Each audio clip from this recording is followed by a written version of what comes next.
Thank you for being here today. As you may know, I spend a lot of time in my chemistry class.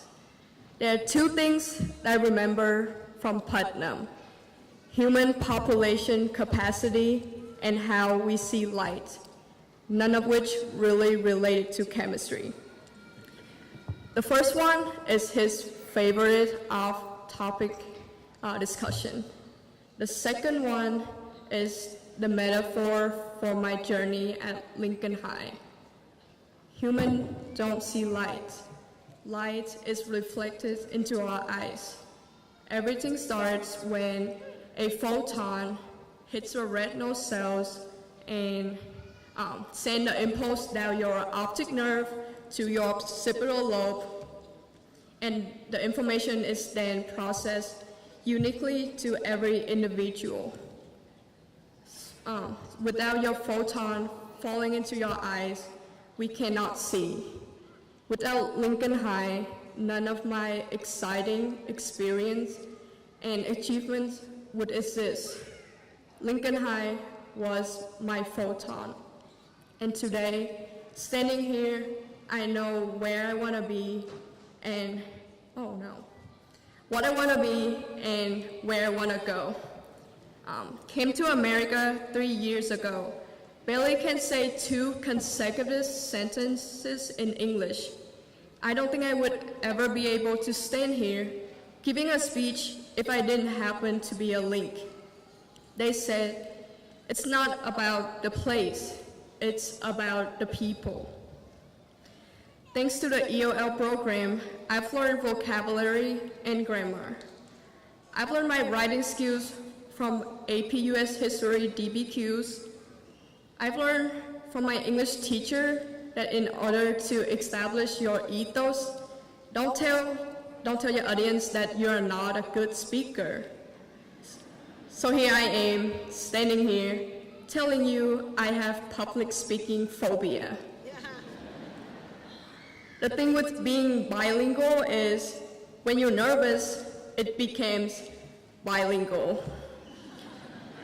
But I felt a need to be here because beside my family, who similar to other immigrant families has sacrificed everything for me, Lincoln High raised me. I once thought education wasn't for me, so I started playing tennis. I remember people used to love competing with me because they could defeat me so easily. 6 months later, I became undefeated. They call it a magical phenomenon. I call it blood, sweat, and tears. Of course, at my career peak came injuries. Additionally, my parents decided to come here. Lacking language, I faced significant obstacles. I, again, wanted to drop out of school. However, many of you were here at the senior honors convocation. You know how did it go. At this point, you may think to yourself, this is going to be another story about fighting adversity. Research shows that statistically, on average, we read or hear 5 to 10 inspirational stories every year. Most of the time, they made very little impact in your life. So my story might have a similar effect, except every person here, you are a part of my story. You helped me break the norm and gain social skills. For an introvert like me, it is a great achievement. You allow me to express myself and grow freely. Only at Lincoln High that I could wear a bathrobe to school. You helped me define my beliefs and values. Your smile kept me going on the gloomy days. In fact, Ms. Larson and Ms. Lufer gave me more high fives than my brother ever did. You show me how fascinating people are and encourage me every day. More importantly, because you care and with your kindness, you gave me the lesson of self-importance. We have spent the majority of our life trying to impress other people.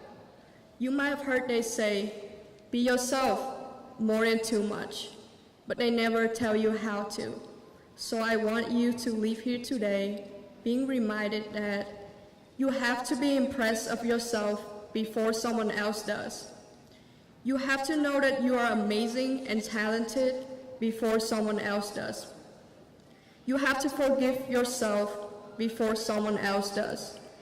And you have to love yourself before someone else does.